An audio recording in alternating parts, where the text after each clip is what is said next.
This is Bruce Whitfield's Business Week. Bank better with Business Week and Capitec, the business bank for everyone. Business without the boring bits. Capitec is an authorized FSB 4669. Each week we share just what you need to help you understand and better navigate the deeply complex, confusing and uncertain world all around us. This week, why the UK's Mr. Wine likes Swartland producers so much, a Formula One track in Cape Town's near future, and lots of real-world consequences out of the tariff mess. So some light and some heavy for you today. Bruce Whitfield's Business Week, the podcast that respects your time and your intelligence. Today's episode possibly just a little bit longer than our 30-minute goal. Our apologies, but there's so much to share. So see it as added value, and we'll bring it back to 30 minutes-ish. Next week, our dedicated Business Week hotline, of course, WhatsApp on 072 562 3179. Time for our Brutal Biz quiz. It's a multiple choice one for you today. Nearly half of American employees are reported to be using AI tools secretly without their managers knowing about it. And it's giving rise to a new term of covert tech integration. What is the phenomenon called? Now, I'll give you four options. Ghost productivity, B, stealth automation, C, shadow productivity economy, or D, hidden AI movement. What is the big trend of American employees, some in the UK actually, not telling their bosses they're using AI? Is it ghost productivity, stealth automation, shadow productivity, or hidden AI movement? Without cheating, keep your thoughts to yourself, but we'll share the real answer with you in just a few minutes. Helena Bosman is the business editor at News 24. How worried are you? I'm very worried about the rising risk of South African job losses in the messy global environment we're in, Helena. It's been a very grim week, I must say. ArcelorMittal confirming that it's closing the Newcastle steel mill, 3,500 jobs. Glencore also, it looks like, planning retrenchments in South Africa. Goodyear, Ford. And then Rio Tinto saying that they're going to put Richards Bay Minerals on review, which is basically just code for it will either be shut down or sold. And the company is the biggest taxpayer in KZN, employs about 5,000 people. Yeah, it's clear that the wheels are now coming off. Years of load shedding, rail crisis, the flood of cheap Chinese cars and steel imports. There's that. And then the Trump tariff thing, that's broadly resources related, I suppose, and some manufacturing in there. But this Trump tariff thing has got people genuinely worried. And I've got to be careful here. I don't want to break any confidences, but I bumped into a director of a South African built for export business earlier on in the week. And they employ about 3,000 people. And he was headed off to a board meeting where they were seriously considering shifting manufacturing from South Africa to Mexico. And I checked with him this morning, and they did have big, serious discussions about it. And I'm delighted, at least for now anyway, they've opted not to make the move. So again, but what's worrying is that people are even beginning to consider this sort of action rather than having confidence in this environment as being a good place to keep manufacturing and developing and exporting from.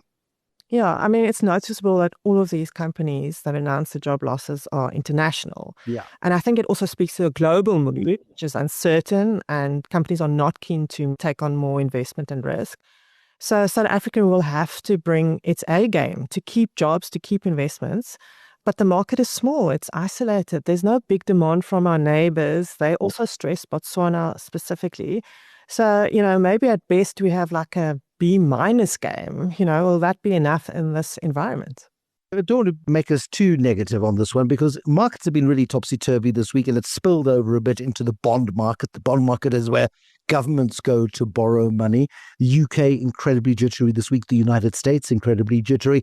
Our bond market's surprisingly calm. Is it asleep? We're not paying attention? Or is it actually justifiably calm in your view? That's a piece of good news about South Africa. I think our bonds are very stable, the rest of the market in turmoil, as you pointed out. And that is a credit to the Reserve Bank, the inflation target, that much stricter inflation targets really showing that South Africa has discipline. And the truth is also that we have a government debt problem, but it's not nearly close to these rich country levels. So, and we have a plan to bring down the debt, hopefully, and has shown some discipline this past year. So, yeah, the crisis in the bond market, it's a factor of a couple of things, but apart from this very high debt and the crisis, especially in the 30-year bonds, which shows that investors are losing faith in the ability of these countries to repay debt over the long term, and they're demanding much higher interest rates to invest. Interesting factors at play here. Countries like Germany is really ramping up spending on defense, for example, and that's causing its budget to blow out. And there are big worries about Trump's tax cut plans and independence of the Fed. So it's almost like there's a structural change underway, and we're interesting to see where we land at the end of it. I was interested in that structural change. I mean, Donald Trump is largely being kept in check by the courts and by the rules of the game, which he's been ignoring completely until now. And he still will fight tooth and nail to push his agenda, of course. But to me, in my mind, the biggest story of the week was the showcase and the showmanship of Xi Jinping, Vladimir Putin and Narendra Modi meeting in China, putting on this enormous show of unity. It's probably a gossamer thin unity, but they're sort of saying, listen here, Donald Trump, you want us to stand together, you want us to create a new economic bloc, we're growing, we're doing okay, we can manage this. And, if you want to isolate yourself, you go ahead. It's quite interesting. And I think a year from now, we'll have a better idea of those blocks of power. It's true, although we have to say that the amounts that they were pledging as part of this event weren't particularly large in the global scheme of things. So we'll have to see. Just look, as a PR exercise, Hillian. I mean, it was real showmanship. Helena Basama, the business editor at News 24. It's been a good year for Rainbow Chicken, spun out of RCL, still controlled by the Rupert's Remgro. Trouble on the horizon, though, as South Africa tries to navigate the very messy tariffs landscape and fears that we could get tens of thousands of tons of American chicken put into our market. Martinez Stander is the chief executive of Rainbow Chicken. How big a deal is this American chicken import threat, Martinez? It is not a nice thing to deal with in the sense that is undetermined at this stage, and there's only, talk about it. The backdrop is in 2015, we renegotiated the AGOA deal, and as you will remember, AGOA was really a gift from the Clinton administration to Africa. Then the Americans wanted to claw something back. So chicken became an issue and we had to make space. We were just good corporate citizens. It didn't benefit us at all as an industry. We were mentioned in Parliament by Minister Davis, and that's what we could do. We helped other industries. It was written into AGOA that this agreement will become null and void the day that those benefits don't accrue anymore to the other industries. So that is now effectively the case with the 30% tariffs that were slapped on. And we have now called to Minister Tao to have this removed. Now, the government is quite understandably scurrying around to offer an alternative package to try and diminish, that 30% damage. We understand chicken is still an issue. We feel that we need a seat at the table. We've been good corporate citizens in the past. But one needs to understand, for what would you be giving away that quota? So far, it's not clear. If 70,000 tons of American chicken, which will be thighs and drumsticks because Americans eat breast meat and they then export the rest because they couldn't be bothered with the bones. It's too much hard work for them. Would it be a threat to the industry, a South African industry? Or is it just a minor inconvenience and it maybe affects some pricing? No, remember that 65,000 tons, there was a growth, a number for each year, and that's why it now stands at 72. So it's never not been there. We're just saying it shouldn't be there anymore because AGOA is effectively scrapped. Now, if they want to retain that 72,000 with some other, we understand, tariff reductions, then it's not that much more than was, but it shouldn't be. So we need to understand what would the benefit be, either to us, because we've been giving since 2015, or to other industries, South African industries. And we actually don't know what the situation is right now. See, the big increase in red meat prices. Chicken traditionally has been the most favored animal protein because it's at a price point that more people can afford. It's also very popular in the fast food industry. What's the outlook looking like for chicken in South Africa, do you think? Bruce, at the moment, we see strong demand. even in the winter months. It must play a role, the increased prices in red meat. And we're coming now out of winter into warmer months. A lot of people, have to spend so much money just in keeping warm in winter. And certainly, I think that will release some of the pressure. The consumer is constrained. We know the situation in South Africa.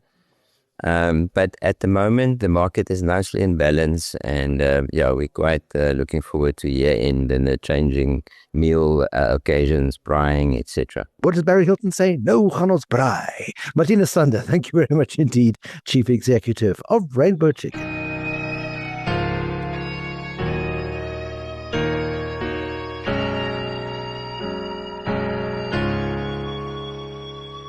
Well, Sibanye-Stillwater was created in 2013 when Gold Fields decided it was going to focus on mining gold outside of South Africa.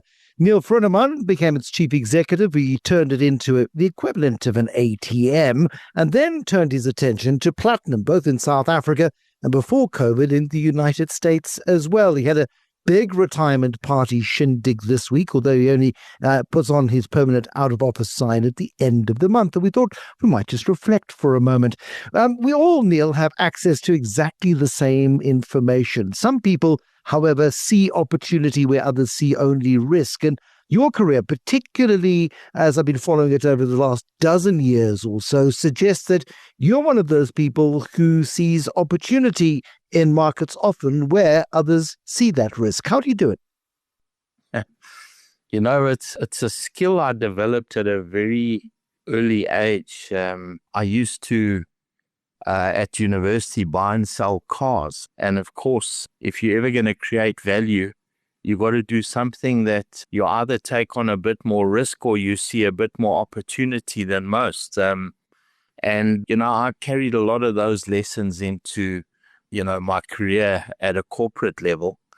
And sometimes you have to see opportunity and it's often contrarian, and you have to develop a thick skin while you work through that period of where everybody thinks you're crazy. And listen, 9 out of 10 times, if you do it properly and you understand the risk and manage it, you get it right. But every now and then you get it wrong and you end up with some scars on your back.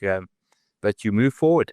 Is it an art or a science? It's a bit of both, Bruce. If you speculate with your own money, that's one thing. But you can't speculate with shareholders' money or run a public company in a speculative way. And that's where good governance comes in. Your board wants to make sure you do all the right sort of due diligence. You put in the proper risk mitigation. That's the science. The art is, interpreting markets. That is a bit like geology. On the one hand, you got this. On the other hand, you got that. And your risk mitigation has to then deal with the outcomes on both sides of that. So it's a bit of both. But, governance is a very important issue in taking some of these decisions.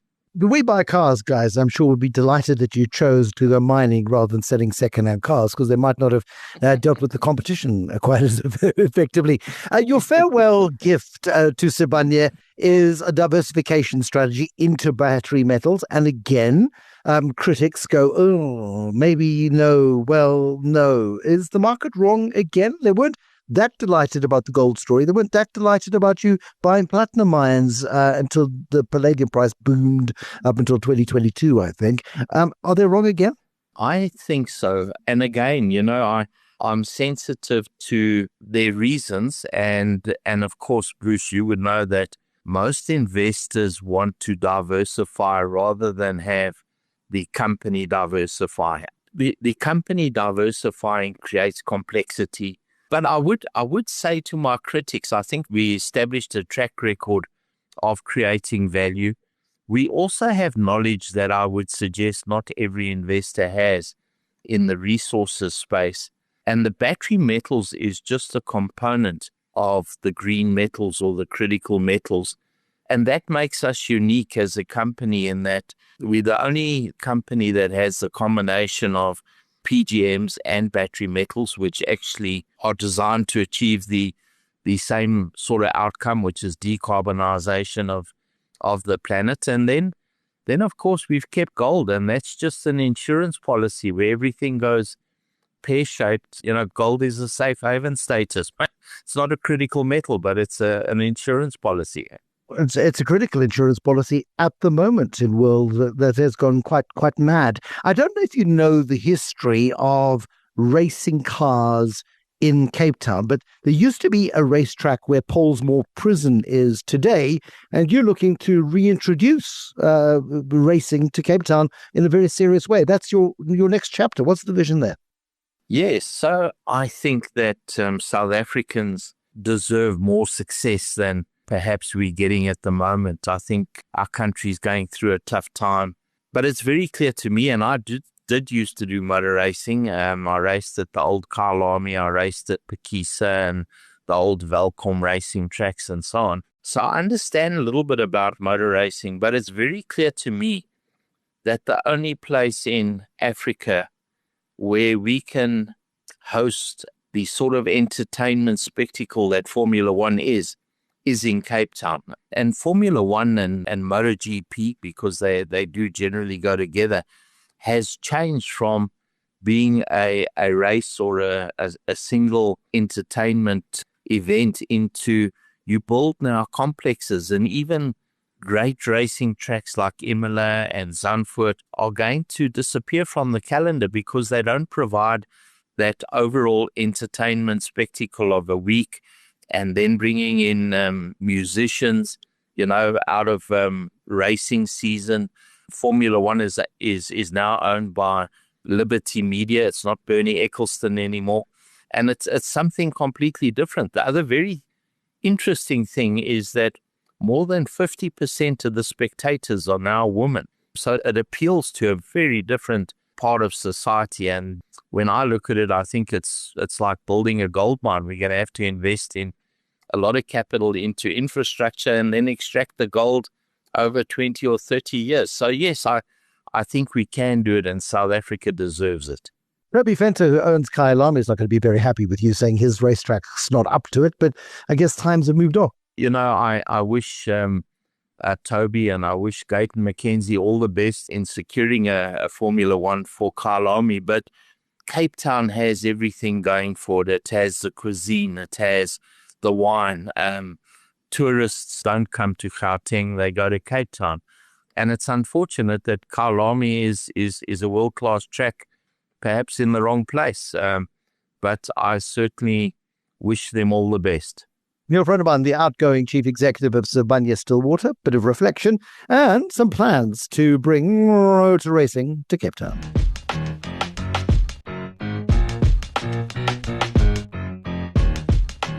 Tim Atkin is a globally respected wine expert with a qualification of Master of Wine. He's a wine journalist, a broadcaster, a commentator. He's also the judge of several international wine competitions. And this week, he has published his annual results of the 2025 SA Wine Report. What's your impression of the overall quality of what South African producers are delivering at the moment, Tim? Well, pretty thumbs up, really. Although I think you could say that there are really two industries in South Africa. There's the one that I write about mostly, which is probably about 25% of what South Africa produces.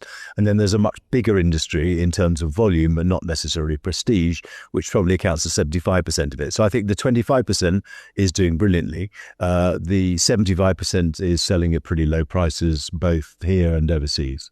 And that volume game is the competitors are South America, the competitors are coming from Eastern Europe, the competitors are everywhere, and the quality isn't quite what it could be, perhaps, in that 25% range. Well, funnily enough, the 75% range, is a commodity, effectively, and as commodities tend to be, it just people are going to get the cheapest price.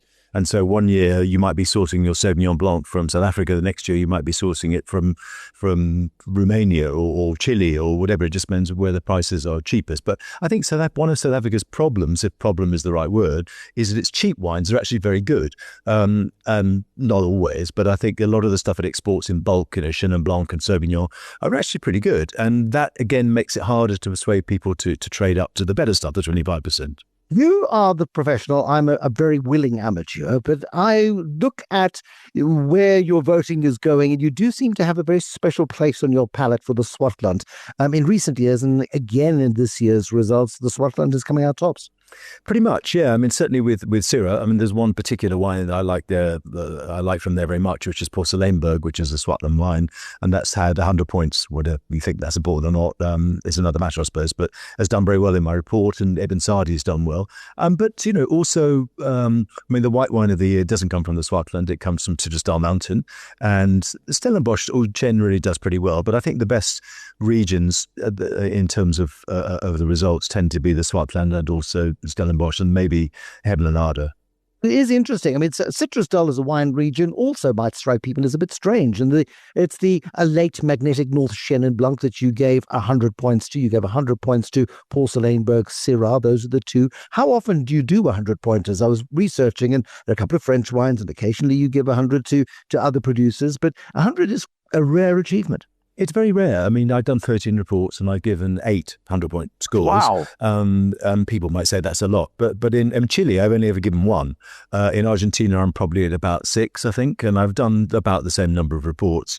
I also write about Spain. I've given, I think, 1 in Ribera del Duero. I've given 3 or 4 in Rioja, and the others haven't had 100-point scores. So South Africa is kind of leading the pack. And so it's pretty special, I mean, I'm not giving them, for nothing, is it? I think these wines are exceptional. And they'd have to be. I mean, I don't know if you've ever bought a Persian rug, but the legend is there's a deliberate error in every carpet because only God is perfect. And so when the makers of Persian rugs, to class a wine as perfect is extraordinary, isn't it? I mean, it's all subjective, of course, but it's good. I'm going to shamelessly use your Persian rug example because I think it's a brilliant example. No, it's perfection to me. I mean, someone said to me yesterday, what's the difference between 99 and 100? Well, I mean, 1 point obviously is the answer, but I mean, I just think they're just slightly better. And I think for me to give wine 100 points, it has to be an emotional connection with the wine rather than just in terms of its taste and its aroma. It has to be something that moves me. And I think both of those wines are single vineyard wines. And the Citrusdal Mountain one, which comes from the Van Lille family's farm, I gave 100 points to Ebn Sadi's wine, Skurfberg, which comes from the same farm a few years ago. So the only 2 white wines from South Africa I've ever given 100 points to come from one farmed by one family. And as you said, Citrusdal is not exactly Stellenbosch, is it? People will be surprised to know there are vineyards there. But I think that place is exceptional. And the emotional connection is partly with Barcy Van Lille, who was my first ever viticulturist of the year, and sadly is no longer with us, and he passed away a few years ago. And so I think, in a way, when I taste the wine, I'm sort of seeing Barcy, and I'm remembering Barcy and the times I have with Barcy. And I think that's the thing about wine is it's obviously very personal, but I think wine is an emotional thing. And I suppose, in a way, can you justify 100 points? Of course you can't.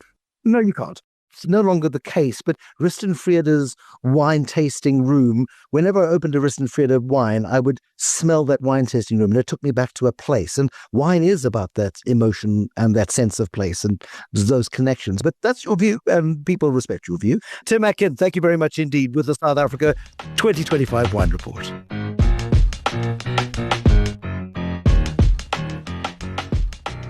So earlier, I asked you a question in the Brutal Business Week quiz, and it was nearly half of American employees admit they used AI tools secretly without the knowledge of their boss. What is this trend called? Is it called ghost productivity, stealth automation, shadow productivity economy, or hidden AI movement? Well, I would have thought hidden AI movement would be a good answer, but it's not, I'm afraid. It's actually called the shadow productivity economy.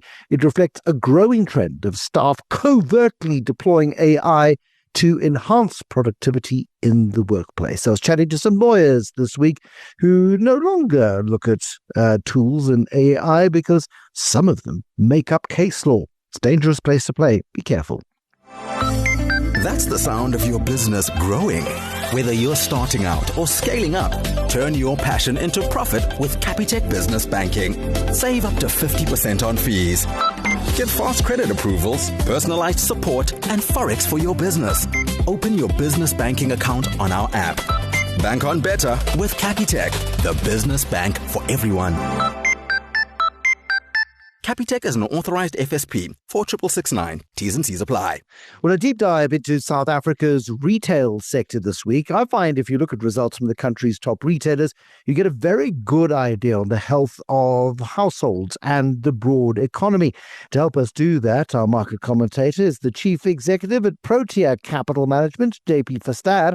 And Jean-Pierre, we look at Shoprite, which operates Checkers at the top end, got the Shoprite stores and USave as well. Their results this week are part of an amazing story that's been building, 15 years or so? Yes, Bruce. The analogy that I use is winners keep on winning. And Shoprite, the Shoprite group, which is the two brands you say principally, Shoprite, USave also at the bottom, and then Checkers more the higher end, they are winning against their competition. They are growing revenue very strongly. They are growing the revenue also higher than inflation, which is important. It means there's a real growth in their financial performance. And then for the first time, Bruce, they actually told us what the Checkers 60/60 revenue was. The revenue not generated by stores, but actually by all those sea green motorcycles that we see driving around. And that on its own would be one of the top 10 retailers in the country. So it's amazing to see how South African retailers have taken to buying and ordering groceries via their phone. That revenue growth was 48% of Checkers 60/60. And it's just an amazing story. Everything that the Shoprite management has touched and has executed on, they've done very well. And that means that they are by far the leader in the market at the moment. And 18 billion rands worth of baked beans and bits of tins of tuna and bags of chips on those little motorbikes zooming around neighborhoods. And again, people laughed at them when they launched it. And as we were talking to Neil Froneman earlier, I was saying, some people manage to see opportunity where others see only risk. And Shoprite saw the opportunity and has executed on that opportunity and has delivered on that opportunity, unlike some of its rivals. Woolworths, brilliant food business, profitable food business, ubiquitous in the upper echelons of South African earning capacity. However, they don't seem to be able to understand anymore how to move nice shirts and trousers. Yes, to some extent, they still do that in South Africa. I'm wearing Woolworths trousers at the moment. The problem is Australia. So they went down under the previous CEO, and they bought two businesses, David Jones and Country Road. And David Jones was a big mess, and they've subsequently sold that. And only a year ago, they sold the big property that David Jones owned. That was worth quite a bit in the middle of Melbourne. They had another one in the middle of Sydney. But what was left was Country Road. But unfortunately, it was entangled still with David Jones in the back end when it comes to operations. And they needed to disentangle that. And it was so bad that in this year, Country Road actually made a small loss. So it shows how much they needed to spend to disentangle it. And that has been the big drag. So again, if you look at the headline numbers, the Woolworths profits were down by double digits. But if you drill through that, the food business was up. The South African apparel business actually did not do too badly. It's also on a recovery path with the new head of that division coming in, the apparel and home business. And now they need to fix the Australian business that's left, Country Road. And in fact, they can do that. I expect them to hopefully fix it in the next 2 to 3 years and extract that capital and bring it back to South Africa. And that would be a very different Woolworths than what we see today. If they can get it right, of course. And they've also launched a department store sort of concept, I think in Tygerberg, haven't they? It's quite an interesting experiment, and it'd be interesting to see whether or not that becomes the new way that Woolies operates in South Africa. Yes, many of those brands are their own. So it's quite interesting. It looks like a department store, but if you think about brands like Trenery and Country Road, they also own those brands. So they do capture the margin that a traditional department store would not capture if they only carried third-party brands. That store looks brilliant. They also showed a video in the results presentation of that store. It actually made me hungry because whether it's the apparel or the food, it is best in class. And if they can roll that out, I think Woolworths themselves say that their food business is not just the best in South Africa, but one of the best in the world when it comes to quality food. And it's hard to argue when you watch these videos and you see how delicious some of the presentation of the baked goods and the fresh goods looks like. And again, as objectively as I possibly can, traveling a lot at the moment, it is hard to find something that is a Woolies equivalent in the world. It really is. Cash Build is a barometer on confidence, long-term confidence and short-term ability to do home improvements and to build new stuff. And we had a boom, of course, through COVID as people sat at home and had to do stuff, and the sector did very well. The wheels came off. Have they found the wheels yet? How's Cash Build doing? So I would say that they found the wheels again, but the tires aren't fully inflated, Bruce. So a lethargic performance by Cashbuild. The headline earnings per share were up roughly 10%. The earnings more than doubled, but that's only because they had a big write-off in the previous year of what has been their main problem the last few years, and that is the acquisition of P&L hardware. So the core Cashbuild business is still doing very well, but they bought this business which was an even lower end of the market, more informal builders, not always holding product that was SABS approved, so it seemed cheap, but it was also of inferior quality. And Cashbuild, I think, missed the trick when they made that acquisition. They've completely written it off, and only now are they rebranding all those stores to Cashbuild stores and changing the inventory to the higher quality Cashbuild SABS approved type of products. So there's probably still a bit of recovery to come. And then to your earlier point, a lot of the lower end LSM market in South Africa build on a monthly basis. So they buy only a few bricks in one bag of cement, and it takes 2 years to build a house.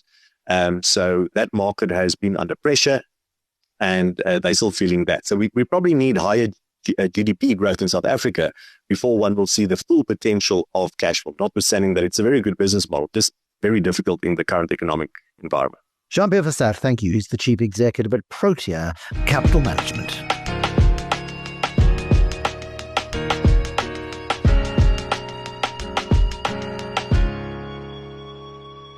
Personal finance and taking micro steps to financial freedom. Each week, certified financial planner Warren Ingram and I helping you develop a step-by-step guide to reach financial freedom. It all happens in less than 3 minutes a week. And you know what it's like if you've ever been to a dietitian or to an A-type personal trainer. Chances are you have failed to achieve your goals within a month or two simply because the process is too rigorous. And it's the same. It's the same when it comes to the personal finance fund police as well. They're also determined to cramp your style. I think what we struggled with is that these always seem like very tough choices. It seems as if you're stuck in a world where you may not, you cannot, you're not allowed to have, you must do this, you must do that. The best sports coaches don't spend their lives shouting and screaming at their players and telling them how useless they are. They spend their time building up their confidence and helping them to work on their strengths. There was a very popular thing, give up your morning cappuccino as you walk to work through the city, and you will then put that into a savings account, and before you know it, you'll be making your own lunch and putting it in a lunchbox, and you'll be eating it alone at your desk and having no friends and no happiness and no joy and no connection. And you don't go for those after-work drinks. Oh, no, you don't. You go home. You're not watching Netflix. No, you're reading a library book that you don't have to buy. And suddenly you're just 30 and miserable because you've had zero fun in your life because you've been told to give up everything you love. No, let's not do that. We don't want to be Scrooge. What we want to do is we want to look at the things that are motivating to us and that are important to us. So, for example, let's use the coffee thing. If you absolutely love coffee and it adds meaning to your day every single day, and you want those 3 coffees from the takeaway coffee shop or the special barista, that's fine. That's a choice you're making. The point here is be intentional about the decisions you're making. Don't mindlessly do things that make no sense to you. Actually, when you look back over the last 6 months and you say, well, I don't really like coffee that much. I just was a bit lazy to make it at home. So I'd walk past the barista and I'd buy that overpriced coffee. If that's why you're buying the coffee, don't do that. Make the decision that's positive for you to say, well, I'm going to take that money that I was blowing on the barista coffee. I'm going to set it aside so that I can go for drinks on a Friday night with my friends, because that's really what I like doing. That adds value to my life. Don't drift through this process. Be clear and intentional about where you spend your money, and then by all means spend it, but avoid spending on the things that mean nothing to you. What is our action this week? How do we break the unnecessary habits that are lovely, but we don't need them, they don't really mean anything to us, and focus in on the things that make us really happy, that we are working hard and earning this money? I'm smiling as I'm thinking about it, because it's just sitting down to say, for the next while, where can I put my money and where can I allocate money that will make me happy? And I love that example of going for drinks with your friends on a Friday. If you are the extrovert and that's extremely motivating to you, on a Monday, when life is tough and you've got some time to go and you want to go out and kind of stuff your face with that unnecessary burger or whatever it is, and you think about, well, if I set aside that burger money for my Friday money. Make those choices. Warren Ingram, Certified Financial Planner. And let's wrap it up with the thought for the week. And I can't believe it's taken me 8 weeks to deliver my first Warren Buffett quote. Warren, the founder, of course, and outgoing boss at Berkshire Hathaway at the age of 95. Favorite quote? It's one of my favorites of all time, actually. It takes 20 years to build a reputation and 5 minutes to ruin it.